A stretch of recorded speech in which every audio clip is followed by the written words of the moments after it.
विकास शेठ गोगावले आज पोलिसांसमोर हजर होण्याचे न्यायालयाने दिले होते आदेश। उच्च न्यायालयाच्या आदेशानंतर आज मंत्री भरत शेठ गोगावले यांचे पुत्र विकास शेठ गोगावले पोलिसांसमोर शरण आले आहेत। महाड नगरपालिका निवडणुकीदरम्यान 2 डिसेंबर रोजी शिवसेना आणि राष्ट्रवादी काँग्रेस कार्यकर्त्यांमध्ये राडा झाला होता। या प्रकरणी दाखल झालेल्या गुन्ह्यात विकास शेठ गोगावले हे आरोपी आहेत। गुन्हा दाखल झाल्यापासून विकास शेठ गोगावले फरार होते। या प्रकरणी उच्च न्यायालयाने सरकार आणि पोलिसांवर ताशेरे ओढलेत।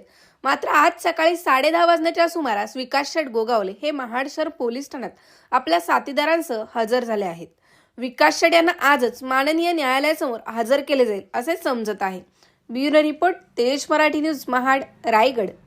नगरपालिकेच्या मतदानाच्या दिवशी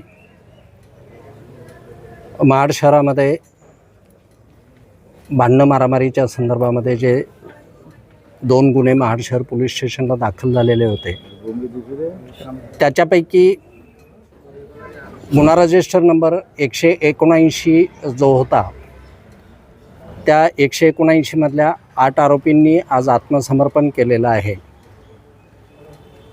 त्यानंतर पुढची कायदेशीर प्रक्रिया चालू आहे, पुढचा तपास चालू आहे।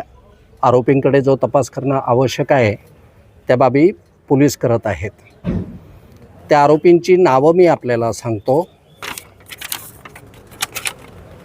विकास गोगावले, महेश गोगावले, विजय मालुसरे, प्रशांत शेलार, धनंजय मालुसरे, वैभव मालुसरे, सूरज मालुसरे आणि सिद्धेश शेख अशा 8 जणांनी आत्मसमर्पण केलेलं आहे।